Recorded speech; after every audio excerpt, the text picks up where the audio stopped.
नमस्कार, मैं हूं यश खुराना। पेश है हमारा स्पेशल प्रोग्राम खास खबर, sponsored by Okaya inverters and batteries.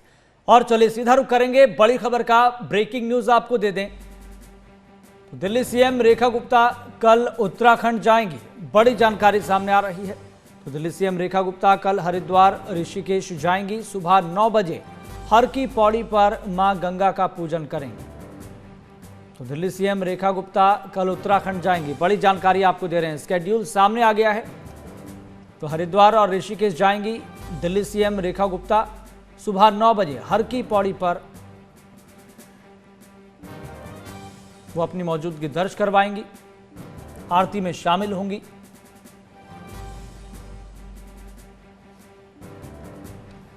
दोपहर 2 बजे स्वामी अवधेशानंद गिरी जी से भी मुलाकात करेंगी दिल्ली सीएम रेखा गुप्ता।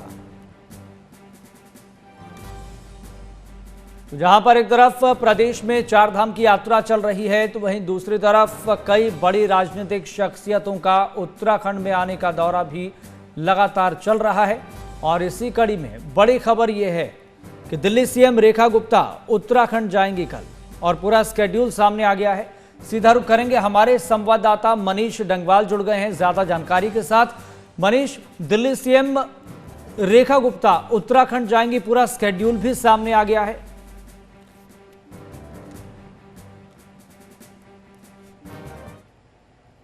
देवभूमि उत्तराखंड रेखा गुप्ता पहुंच रही हैं, तो गंगा आरती और गंगा पूजन भी वो यहाँ पर करने जा रहे हैं। तो वो सबसे पहले आके हर की पौड़ी हरिद्वार में वो गंगा पूजन करेंगे, और जो शाम को जो है वो परमार्थ निकेतन पहुंचने के बाद ऋषिकेश में गंगा आरती में शामिल होंगे। जो पूरा उनका जो कार्यक्रम जो सामने आया है वो 9 बजे हर की पौड़ी पहुंचने का है। उसके बाद 11 बजे जो कनखल पहुंचने का उनका कार्यक्रम है। वात्सल्य गंगा आश्रम धर्मशाला का उद्घाटन भी रेखा गुप्ता के हाथों जो है वो किया जाना है। दोपहर 2 बजे स्वामी अवधेशानंद गिरी आश्रम पहुंचकर अवधेशानंद गिरी महाराज से जो है वो मुलाकात भी करेंगी, और उसके बाद शाम को 6 बजे परमार्थ निकेतन ऋषिकेश पहुंचेंगे और वहां पर गंगा आरती करेंगे। तो काफी महत्वपूर्ण ये दौरा है, पहला दौरा उनका उत्तराखंड है मुख्यमंत्री बनने के बाद। तो कुल मिला के देवभूमि उत्तराखंड जो है वो पहुंचकर लोग गंगा की पूजा करते हैं, चारों धामों के दर्शन करते हैं। तो ये जो उनका दौरा है, इस दौरान वो माँ गंगा की शरण में जो है वो पूजा अर्चना भी करने जा रहे हैं, और माँ गंगा का आशीर्वाद भी एक तरफ से लेंगे। जी चलिए, बहुत बहुत शुक्रिया मनीष, जानकारी साझा करने के लिए बहुत बहुत शुक्रिया। तो दिल्ली सीएम रेखा गुप्ता कल उत्तराखंड जाएंगी, बड़ी जानकारी आपको दे रहे हैं। पूरा स्केड्यूल सामने आ गया है। दोपहर 2 बजे स्वामी अवधेशानंद गिरी महाराज से भी वो मुलाकात करेंगी। शाम 6 बजे ऋषिकेश में गंगा आरती में शामिल होंगी। सुबह 9 बजे हर की पौड़ी पर मां गंगा का पूजन करेंगी।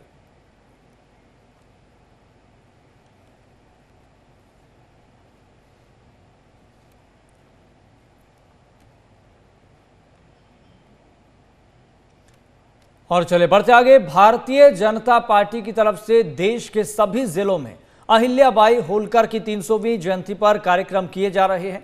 इसी कड़ी में आज उत्तराखंड में भी अहिल्याबाई होलकर की 300वीं जयंती पर कार्यक्रम का आयोजन किया गया। सीएम आवास पर आयोजित इस कार्यक्रम में पुष्कर सिंह धामी मौजूद रहे। वहीं कार्यक्रम की शुरुआत में सीएम धामी ने लोक माता अहिल्याबाई होलकर की प्रतिमा का माल्यार्पण किया।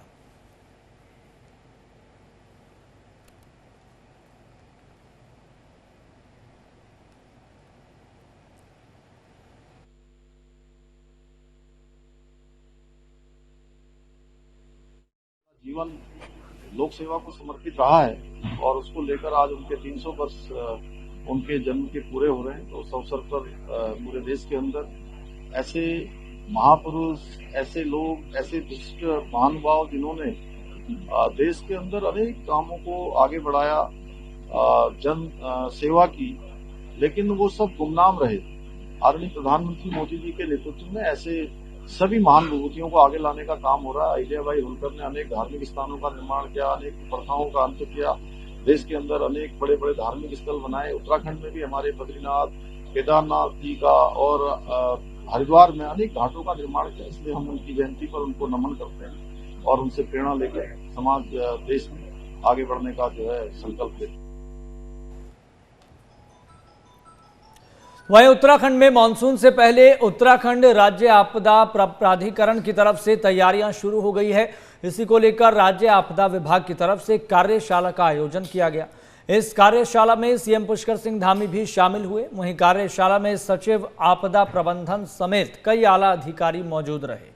एनडीआरएफ, एसडीआरएफ, एनएचएआई, पीडब्ल्यूडी समेत कई विभागों के विशेषज्ञ भी शामिल हुए। इस दौरान मानसून या आपदा से निपटने को लेकर किए जा रहे प्रबंधों पर चर्चा की गई।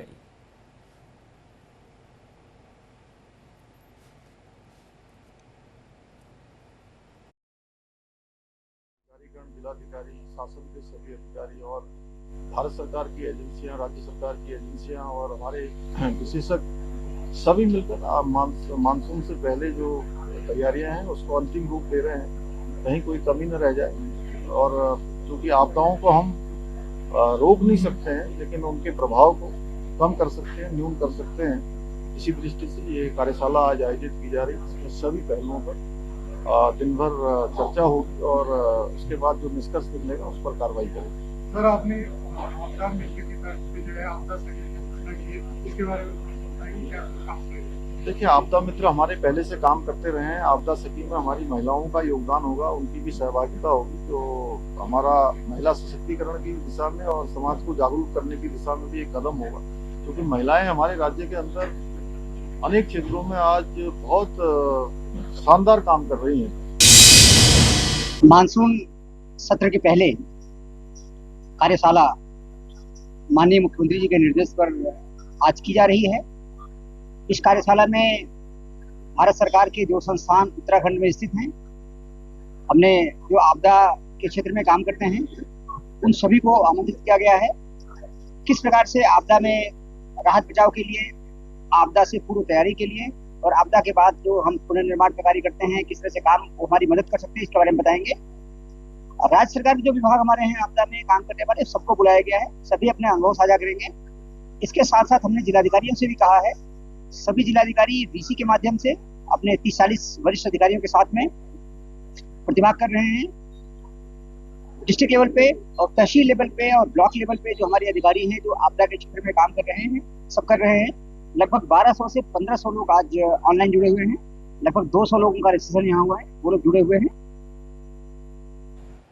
वहीं देहरादून के मुख्य सचिव आनंद वर्धन ने सचिवालय में मुख्यमंत्री की घोषणाओं को लेकर समीक्षा बैठक की। इस दौरान उन्होंने शहरी विकास, लोक निर्माण विभाग, शिक्षा विभाग और सिंचाई विभाग की योजनाओं की समीक्षा की। मुख्य सचिव ने सीएम घोषणाओं पर विभागों की प्रगति पर संतुष्टि जाहिर करते हुए इन्हें पूरे करने में तेजी लाने के निर्देश दिए। उन्होंने कहा कि मुख्यमंत्री घोषणाओं को प्राथमिकता पर लिया जाए। जनहित और राज्य हित की योजनाओं को जमीनी स्तर पर उतारने के लिए हर संभव प्रयास किए जाएंगे। साथ ही उन्होंने योजनाओं को पोर्टल पर लगातार अपडेट किए जाने के भी निर्देश दिए।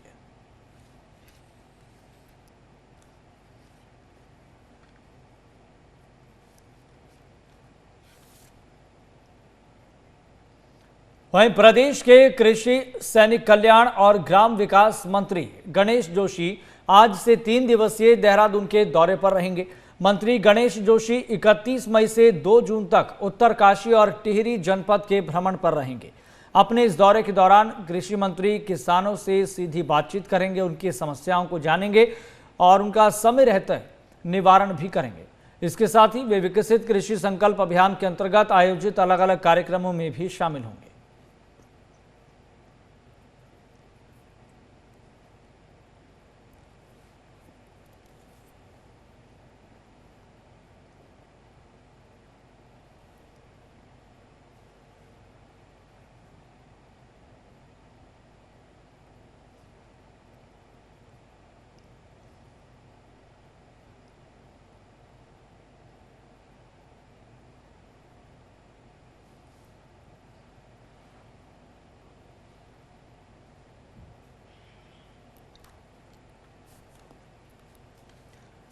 तो कृषि मंत्री गणेश जोशी देहरादून के 3 दिवसीय दौरे पर रहेंगे और खबर यह है कि किसानों से वो सीधी बातचीत करेंगे, उनकी समस्याओं को जानेंगे, सुनेंगे, फिर उसके निवारण के लिए विभाग से संबंधित अधिकारियों को निर्देश भी देंगे।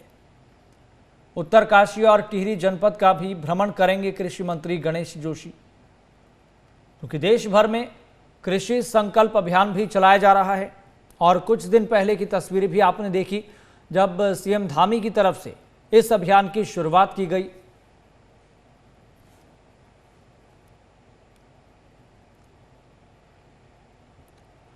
वहीं कोरोना को लेकर उत्तराखंड स्वास्थ्य विभाग की तरफ से सभी जिला स्वास्थ्य विभाग को एडवाइजरी जारी कर दी गई है, जिस जिला स्तर पर कोरोना से निपटने के लिए सभी तैयारियां पूरी कर ली जाए।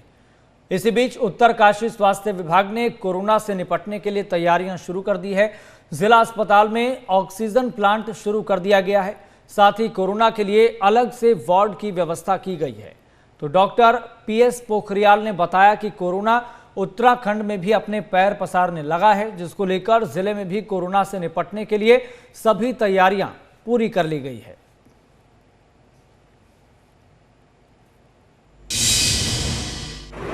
स्टेट गवर्नमेंट और हेल्थ सेक्रेटरी द्वारा जो है कोविड की एडवाइजरी जो जारी की गई है उसके अनुपालन में जो है हमने कोविड लैब तैयार कर ली है। और यहाँ पर जो सामान्य लक्षण वाले मरीज, सर्दी, जुकाम, बुखार, खांसी, जो कोई श्वास के मरीज जैसे रूटीन में भी आते हैं तो उसकी हम जो है उनका जो है परीक्षण कर रहे हैं। लेकिन अभी तक हमारे पास कोई रिपोर्टेड केस ऐसा नहीं आया कि इसमें जैसे गंभीर जैसे कोविड के लक्षण पाए जाते हैं, इस तरह का आया नहीं है।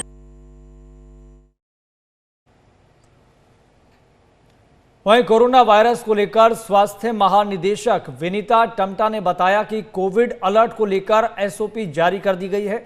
इसके साथ ही आज पूरे प्रदेश भर में मॉक ड्रिल की गई है। देखिए, कोविड जैसे कि आपको पता है कि पूरे इंडिया में हमारा आए हैं केसेस, और हमारे उत्तराखंड में भी केसेस आए हैं। और क्योंकि 4 धाम यात्रा भी चल रही है हमारी, और इसमें भी हम लोग देखिए अभी हमारी पूरी तैयारी, हमारे जो स्वास्थ्य विभाग को जो निर्देश दिए हैं हमारे सचिव सर ने और माननीय मंत्री जी ने भी हमारी बैठक की है। और मेरे द्वारा भी जिलों में सभी CMOs को जो है अपनी पूरी तैयारी, किस तरह से हमने जैसे कोविड पे हमने तैयारी करी रखी थी, सारे कोविड जो बेड है हमारे, आइसोलेशन वार्ड है, ऑक्सीजन प्लांट है, ऑक्सीजन कंसंट्रेशन है, ये सब पूरी हमने तैयारी करने के लिए निर्देश दे दिए हैं और उनके द्वारा तैयारी भी हो रही है। वहीं उत्तराखंड कैडर की IPS अधिकारी रचिता जोयाल ने इस्तीफा दे दिया है। बताया जा रहा है कि रचिता ने निजी कारणों के चलते इस्तीफा दिया। बता दें कि रचिता जोयाल SP विजिलेंस के पद पर तैनात थी। अपने सेवा काल में उन्होंने कई अहम पदों पर काम किया है। पूर्व में राज्यपाल की ADC भी रह चुकी हैं। इसके साथ ही अल्मोड़ा जिले की SSP भी रही हैं।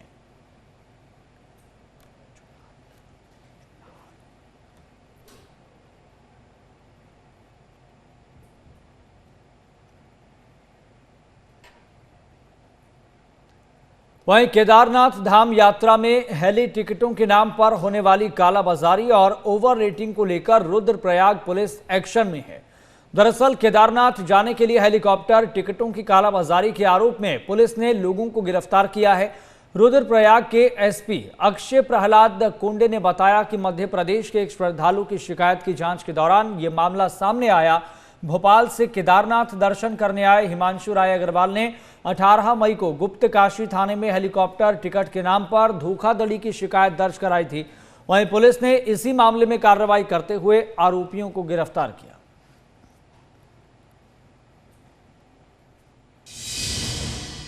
ये केदारनाथ धाम में जो हेली सर्विस चलती है, इसको लेके जो हेली टिकट है, जिसमें 2 प्रकार के मुख्यतः फ्रॉड होते हैं। एक साइबर फ्रॉड से होता है जो साइबर ठग द्वारा किया जाता है, और एक ब्लैक मार्केटिंग के थ्रू टिकट जाता है। तो इसमें दोनों के लिए हमने अलग अलग स्ट्रेटेजीज बना के इसमें फाइट किया। साइबर की अगर बात करूँ तो पिछले साल हमें लगभग 650 कंप्लेंट मिली थी। इस साल अभी वो लगभग 12 से 13 है। तो हमारी जो डिजिटल वॉलंटियर और साइबर की टीम है उसने अच्छा काम इस बार किया है। जो अभी का करंट केस है ये ब्लैक मार्केटिंग से कंसर्न है। वहीं रुड़की में PM श्री राजकीय इंटर कॉलेज में प्रतिभा एवं प्रांतीय लोकार्पण कार्यक्रम का आयोजन किया गया। कार्यक्रम में शिक्षा मंत्री धन सिंह रावत शामिल हुए। यहां उन्होंने मेधावी छात्र छात्राओं को पुरस्कृत किया। इस अवसर पर शिक्षा मंत्री ने जिले के सरकारी विद्यालयों को 10 करोड़ 72 लाख रुपए देने की घोषणा की। उन्होंने कहा कि अब रुड़की राजकीय इंटर कॉलेज में आर्ट्स और कॉमर्स की शिक्षा दी जाएगी। इसके अलावा कॉलेज में स्टाफ बढ़ाए जाने का भी कार्य होगा।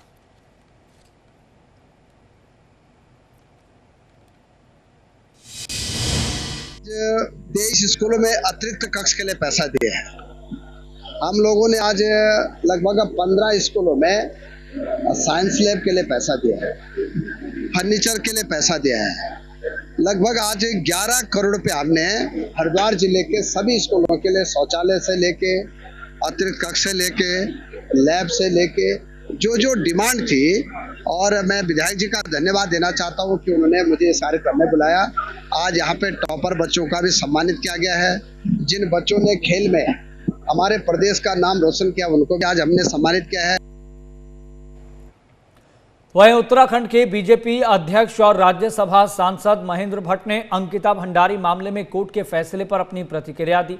उन्होंने कोर्ट के फैसले को संतोषजनक बताया, साथ ही कहा कि जांच एजेंसियों के सबूतों और मजबूत पैरवी के चलते बेटी को न्याय मिला है।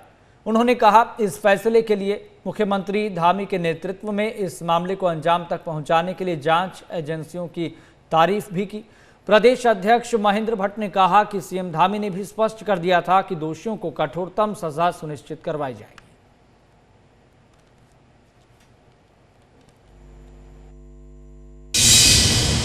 आज न्यायालय द्वारा उत्तराखंड की बेटी अंकिता भंडारी के संदर्भ में निर्णय लिया गया, अपराधी को सजा दी गई। हम न्यायालय के निर्णय का सम्मान करते हैं, स्वागत करते हैं। सरकार द्वारा जो भी जांच एजेंसियां थी, उनके द्वारा जो भी तथ्य थे जो न्यायालय द्वारा मांगे गए, समय पर वो प्रस्तुत किया गया। हम शुरू से कह रहे थे कि सरकार पीड़ित परिवार के साथ खड़ी है और हम सदैव खड़े रहे। हमारी अपेक्षा है के मुताबिक यह फैसला आया है और मैं कह सकता हूं कि अपराध उत्तराखंड में किसी भी रूप में बर्दाश्त नहीं किया जा सकता। आज के फैसले ने इस प्रकार के अपराध करने वाले लोगों को भी एक सबक दिया है और हम पुनः न्यायालय के इस सारे फैसले का सम्मान करते हैं। वहीं उत्तराखंड में पर्यटन विभाग की तरफ से रोपवे का काम लगातार चल रहा है। सचिव पर्यटन सचिन कुर्वे ने रोपवे कार्य को लेकर इंफॉर्मेशन दी। उन्होंने बताया सुरकंडा रोपवे पर पिछले 2 सालों से कार्य चल रहा है। मसूरी देहरादून रोपवे में 26 टावर्स में से 23 टावर्स पर कार्य हो चुका है। इसके साथ ही श्री केदारनाथ और श्री हेमकुंड साहिब रोपवे का कार्य को भी जल्द शुरू किया जाएगा। कई रोपवे पर जल्द ही टेंडर प्रक्रिया शुरू करने की बात भी कही।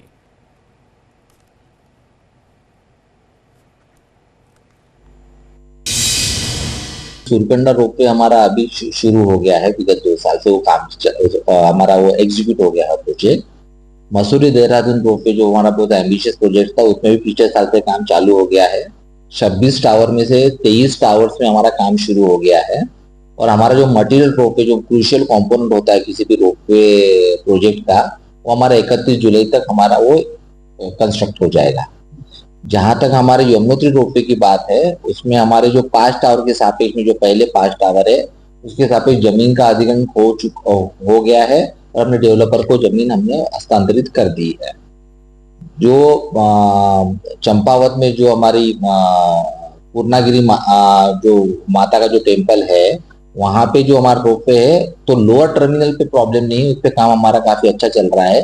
जो अपर टर्मिनल पे स्टेबिलिटी वाला इश्यू आ रहा है, तो हमको नई अपॉइंटमेंट डेट हमको देना पड़ा है। तो इसके साथ में जो भी जियोलॉजिकल टेस्ट है वो अभी चल रहे हैं, लेकिन वो भी काम बहुत जल्दी शुरू हो जाएगा।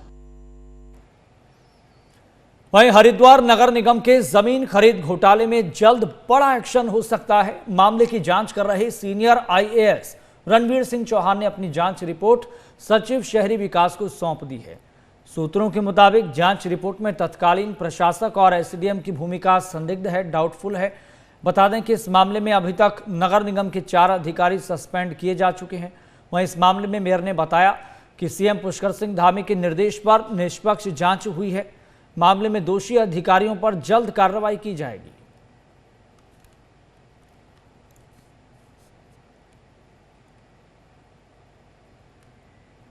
जब हमने नगर निगम का कार्यकाल संभाला, हमारे संज्ञान में ये मामला आया भूमि को लेके, तो हमने इसकी जांच के आदेश दिए और हमने मुख्यमंत्री जी को यह निष्पक्ष जांच करने के लिए कहा और उन्होंने तुरंत इस पे निष्पक्ष जांच की है। ये बहुत बड़ा मामला था। ये 35 करोड़ की 30 बीघा जमीन 18 करोड़ की थी और उसमें 58 करोड़ का इसमें घोटाला किया गया है और हम इस पे तुरंत जब हमारे संज्ञान में आया हमने तुरंत इस पे कार्रवाई करने के कहा है और मुख्यमंत्री जी का मैं धन्यवाद करती हूँ। उन्होंने इस मामले को निष्पक्ष जांच बिठाई है तुरंत से तुरंत और जो भी दोषी पाए जाएंगे उनके खिलाफ हम कार्रवाई करेंगे। वहीं रुद्रप्रयाग जिले में केदारनाथ जाने वाले रास्ते पर भूस्खलन हो गया। इस हादसे में एक युवक की मौत की खबर है जबकि 5 लोग घायल हो गए। जानकारी के मुताबिक गुप्त काशी के पास कुंड नाम की जगह पर लैंडस्लाइड होने से एक वाहन चपेट में आ गया। वाहन में सवार एक युवक की मौत हो गई। घटना की जानकारी मिलते ही एसडीआरएफ और प्रशासन की टीम तुरंत मौके पर पहुंची और राहत और बचाव का काम शुरू किया। सभी घायलों को नजदीकी अस्पताल में भर्ती कराया गया जहां पर उनका इलाज चल रहा है।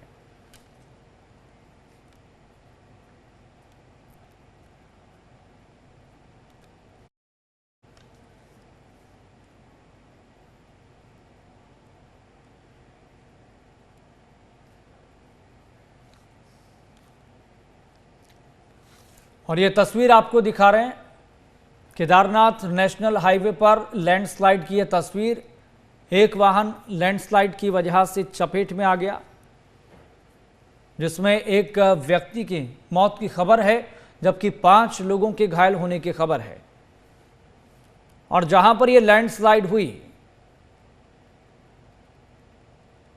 इस घटना स्थल से 20 किलोमीटर की दूरी पर अस्पताल था जहां पर घायलों को भर्ती कराया गया, फिर वहां से जिला अस्पताल रेफर किया गया। वहीं हरिद्वार के सराय में चल रहे एक मेले में अश्लील डांस का वीडियो वायरल हो रहा है। जहां मेले में सांस्कृतिक कार्यक्रमों की आड़ में अश्लील डांस कराया जा रहा था। वीडियो वायरल होने के मौके पर पहुंची पुलिस ने कार्यक्रम को रुकवाया, जांच पड़ताल शुरू की। जांच में पुलिस ने पाया कि मेला आयोजक ने अनुमति की शर्तों का उल्लंघन करते हुए डांस का आयोजन कराया है। फिलहाल पुलिस ने मेला आयोजक के खिलाफ मामला दर्ज कर कार्रवाई शुरू कर दी है।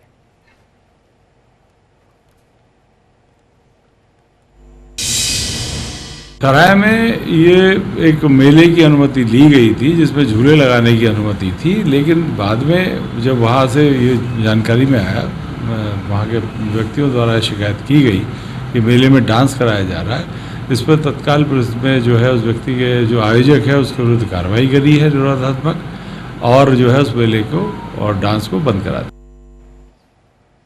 वहीं गढ़वाल राइफल्स के 4 जवानों ने विश्व की सबसे ऊंची चोटी माउंट एवरेस्ट को फतेह कर लिया है। मंगलवार को उन्होंने सेना के पर्वतारोही दल के साथ माउंट एवरेस्ट पर तिरंगा फहराया था।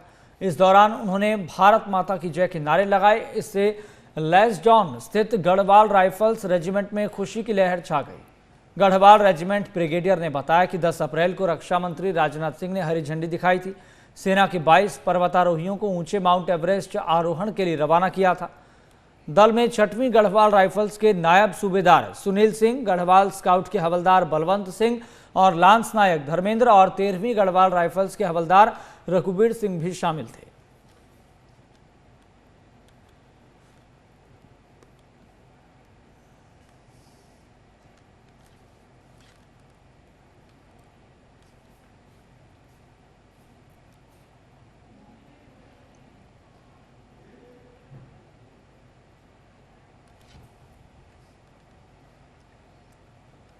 वहीं हल्द्वानी में 1 जून को कांग्रेस की तरफ से भव्य जय हिंद रैली का आयोजन किया जाएगा। नेता प्रतिपक्ष यशपाल आर्य और प्रदेश अध्यक्ष करण महारा ने मौके पर पहुंचकर रैली की तैयारियों का जायजा लिया। तस्वीर आप देखिए। उन्होंने कहा कि 1 जून को होने वाली जय हिंद रैली ऐतिहासिक रहेगी जिसमें ऑपरेशन सिंदूर के लिए सेना का धन्यवाद किया जाएगा।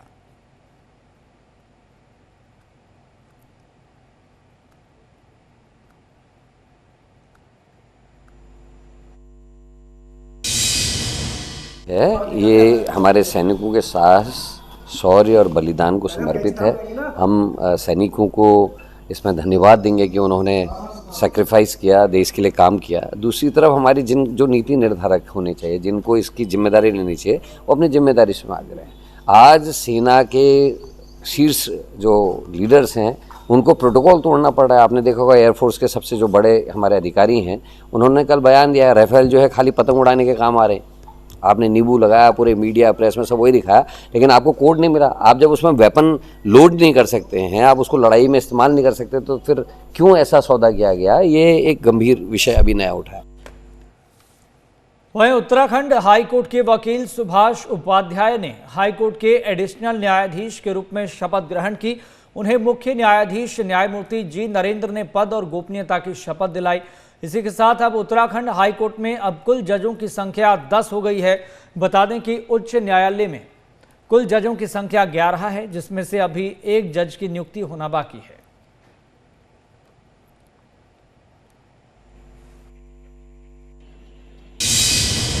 तो इस बार एडिशनल जज के रूप में हमारे जस्टिस सुभाष उपाध्याय जी इस उत्तराखंड हाईकोर्ट को मिले हैं और हम उनकी कार्य क्षमता को जानते हैं कि जिससे जो डिस्पोजल है हमारे केसों का, पुराने केसों का, वो जो है तेजी से होगा और जो न्यायिक प्रक्रिया है वो बढ़िया तरीके से होगी। और हमें आशा है कि जल्दी ही एक जज और जल्दी से हमारे हाईकोर्ट में जो अभी पेंडिंग है वो आएंगे और एक प्रमोशन से भी शायद अभी एक और जज आएंगे।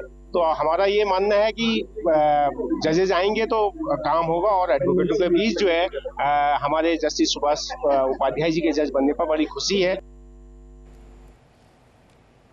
वहीं हरिद्वार में नगर निगम जमीन घोटाले की जांच पूरी हो गई है। आईएएस रणवीर सिंह चौहान के नेतृत्व में समिति ने जांच पूरी करते हुए अपनी रिपोर्ट सचिव शहरी विकास को सौंप दी है।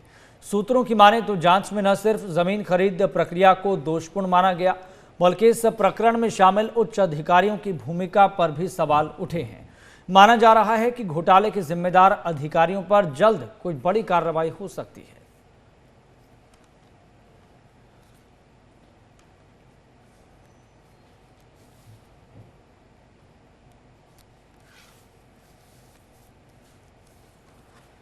वहीं हरिद्वार के शिवालिक नगर में महिला से चैन स्नैचिंग की घटना का मामला सामने आया, जिसमें बाइक सवार आरोपी स्कूटी सवार महिला के गले से चैन झपटने की कोशिश करता नजर आ रहा है और इसी बीच तेज रफ्तार बाइक अनियंत्रित हो गई। आरोपी युवक गिर गया। आरोपी की गिरने पर महिलाएं और आसपास मौजूद लोगों ने आरोपी को पकड़ने की कोशिश की, लेकिन आरोपी फरार हो गया। मामले में कार्रवाई करते हुए पुलिस ने चैन स्नैचर और 2 आरोपियों को गिरफ्तार कर लिया है और ये सारी घटना सीसीटीवी में कैद हो गई।